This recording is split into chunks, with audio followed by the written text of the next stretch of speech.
경찰이 어금니 아빠 이영학의 계좌 추적을 신호탄으로 후원금 유용 등 이른바 3대 의혹 수사에 속도를 내고 있습니다.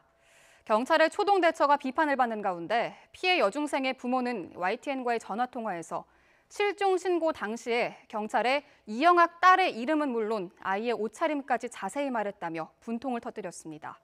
취재기자 연결합니다. 조은지 기자. 네, 사회부입니다. 네, 경찰이 이영학의 계좌를 추적하고 있다고요? 네, 어제부터 이영학의 계좌 추적이 시작됐습니다. 이영학은 희소병을 앓는 딸의 수술비 명목으로 10년 넘게 모금 활동을 해왔습니다. 개인 계좌를 통해서 돈을 받았는데 얼마나 모였고 또 어디에 썼는지 자금 이동 경로를 폭넓게 살피고 있습니다. 계좌 추적 외에도 담당 구청에 기부금 관련 자료를 요청했습니다. 단체와 개인에게 받은 후원금 자료를 꼼꼼히 살펴볼 계획입니다. 이영학은 기초생활수급비와 장애인연금 등의 명목으로 매달 160만 원 넘게 나랏돈을 받았는데요. 이러면서도 고급차를 사용하는 등 호화 생활을 해왔습니다. 경찰은 이영학이 일종의 포주 노릇을 하면서 성매매를 알선한 것으로 보고 있습니다. 경찰은 주거지 압수수색을 통해 컴퓨터와 휴대전화, 디지털 카메라 등을 확보해 분석 중인데 이영학의 휴대전화에서 성매매 영상이 다수 확인됐습니다. 수십 건의 성관계 동영상이 발견된 것으로 알려졌는데 최근까지 강남 원룸에서 퇴폐 마사지를 운영한 정황도 있습니다. 경찰이 확보한 동영상에 아내도 나온 것으로 알려졌는데요. 경찰은 이영학이 성매매를 강요해 아내가 목숨을 끊은 게 아닌지 그 연관성도 살피고 있습니다. 네, 아내가 투신한 것도 이른바 3대 의혹 가운데 하나인데요. 수사 진척된 게 있습니까? 네, 투신한 아내 최모 씨는 계부를 성폭행 혐의로 고소했습니다. 이영학과 함께 증거품까지 내면서 신고를 열심히 한 뒤에 투신을 했는데요. 수사기관은 최 씨가 스스로 목숨을 끊은 것과 성폭행의 연관성, 또 이영학의 자살방조 혐의 등을 두루 살피고 있습니다. 지난주 토요일 의부 시아버지가 경찰 조사를 받았습니다. 벌써 세 번째 소환인데 이번엔 거짓말 탐지기 조사를 했습니다. 계부는 숨진 최 씨와 성관계는 했지만 강압이나 폭력은 없었다고 혐의를 전면 부인했습니다.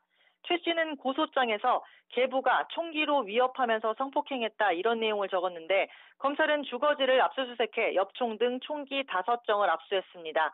경찰은 거짓말 탐지기 조사 내용을 분석하는 대로 신병 처리 여부를 결정하기로 했습니다. 또 하나 주목할 부분이 최 씨가 투신 이후 이영학이 경찰에 제출한 문건입니다. A4 용지 4장 분량인데 초등학생 때부터 양아버지와 이웃 등에게 수차례 성폭행을 당했다는 내용입니다. 하지만 이게 자필이 아닌 프린트물이라서 경찰은 최 씨의 유서인지부터 내용의 진위 여부를 확인하고 있습니다. 앞서 살펴본 3대 의혹은 중랑경찰서 전담팀이 수사하고 있고 검찰은 이영학의 살인과 시신유기를 보강 수사 중입니다. 앞으로 매일 소환 조사하기로 했습니다. 이 씨의 딸 이양, 또 시신유기와 강제유인의 피의자 신분인데요. 퇴원해서 현재 친척 집에 머물며 수사를 받고 있습니다. 경찰은 구속영장 재신청 여부를 고심 중입니다. 네, 이런 와중에 경찰과 피해 여중생의 유족의 진실 공방도 한창이라고요. 네, 경찰의 초동 대처가 부실했다라는 비판을 받고 있는 가운데 유족과의 주장이 엇갈려 후폭풍이 거셉니다. 유족 측은 오늘 YTN과의 전화통화에서 지난달 30일 오후 11시 20분 실종 신고를 할 당시 이미 이영학 딸과 만난 사실은 물론 딸의 옷차림까지 경찰에 전했다는 입장입니다. 마지막으로 만난 이양에게 물어보겠다며 지구대에서 직접 전화도 걸고 이양의 이름도 말했다고 하는데요. 피해 여중생 어머니의 말 직접 들어보시죠. 딸이 누구랑 해줬습니까, 마지막에? 내가 만약에 정신없어 말 안 했다고 물어봐야 되는데 내가 얘기를 했어요. 그리고 지구대 안에서도 그 아이랑 전화통화하면서 지금 반바지를 입었대요. 무슨 블랙을 입었대요. 신발이 뭐래요? 실시간 보고 실시간. 지구대에서 통화를 하시면서 경찰한테 그걸 알려줬단 말씀이시죠? 알려줬다 다. 예, 계속 알려줬죠. 반면 경찰은 실종 신고 당시 피해자 부모는 이양의 존재를 몰랐고 경찰에 말한 적도 없다고 맞서고 있습니다. 딸이 친구를 만나러 나간 뒤 휴대전화가 꺼져 있었다. 이게 신고 내용의 전부였다는 설명인데요. 경찰은 다음 날인 지난 1일 밤 9시에 이양의 존재를 부모가 처음 얘기했다고 설명하고 있습니다.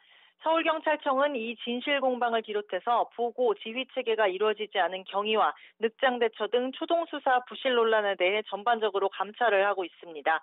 지금까지 사회부에서 YTN 조은지입니다.